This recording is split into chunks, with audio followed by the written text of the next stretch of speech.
Evening, folks. Brian here. It's said it often enough. Saturday, June 7, 2025. We need to stay on top of a whole bunch of different things happening on our planet so we can be better prepared. This includes sudden shifts in our jet streams. Our jet streams, that which responsible for our weather patterns, temperatures, precipitation, droughts. So areas prone to cold are going to start experiencing sudden heat waves, and warm areas, sudden cooling, sharp divides. Now, fortunately, our farmers are dependent on a stable, predictable temperature and precipitation patterns, and now we'll be faced with these unpredictable times. You know what? Farmers in India, they commit suicide when they have crop failures. So can you imagine the stress that's going to be put on our Western farmers in trying to produce enough food for us? The oceans are heating up because of the geothermal heat. The heat rising up through the mantle plumes, providing the energy required for hurricanes and other destructive weather events,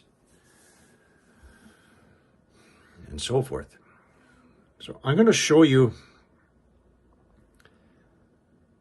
So first of all, we have the geomagnetic excursion where the two magnetic poles are working towards each other. The convergence point is going to be Bay of Bengal, Indian Ocean. It is irrelevant where there's going to end up being a flip. The point is it's destabilizing and weakening our protective magnetic field. But in any event, they're working towards each other on one side of the planet. That means on the other side of the planet, the distance is increasing between the two magnetic poles. The further the distance between 2 points of a magnet, the weaker the magnetic field lines. That area, of course, is North America,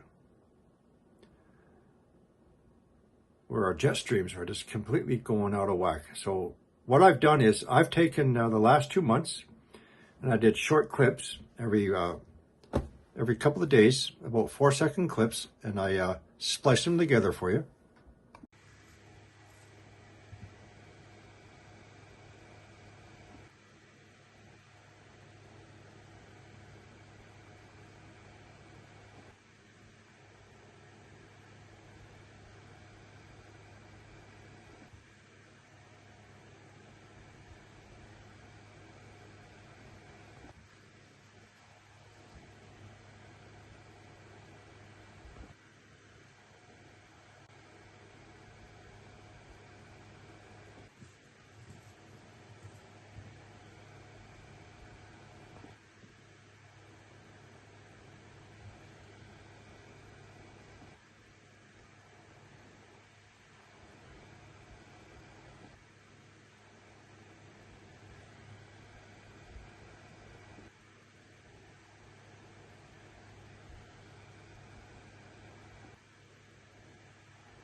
And you can see the unpredictable pattern changes. You don't know from one couple of days to the next where the bridges and the troughs are going to be. Even if it's like this or it's like this. Okay, they don't know. Because the weakened magnetic field is weaker over North America than the Eastern Hemisphere. So this is just one of several areas, things that's happening to our planet.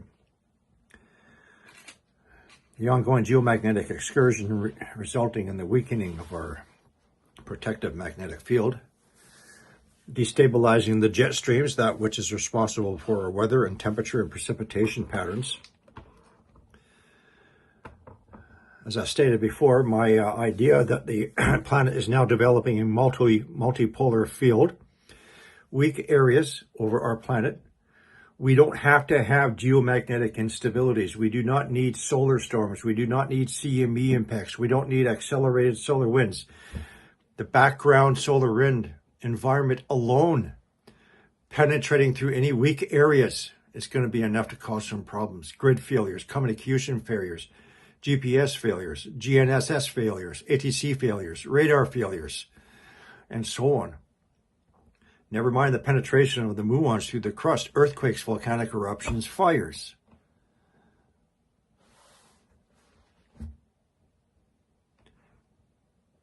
And release of volcanic gases like sulfur dioxide.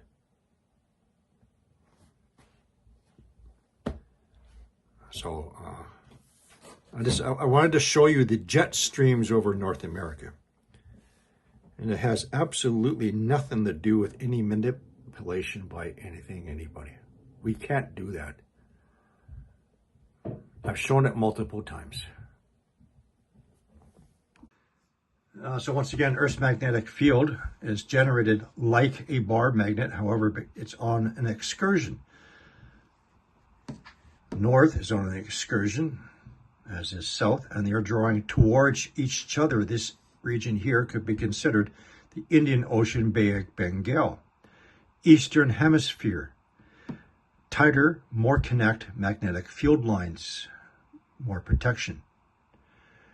On the opposite side of the planet, the distance increases. The magnetic field lines break up. They are no longer connected. This is North America, where we have a weaker magnetic field and our jet streams destabilizing and breaking down.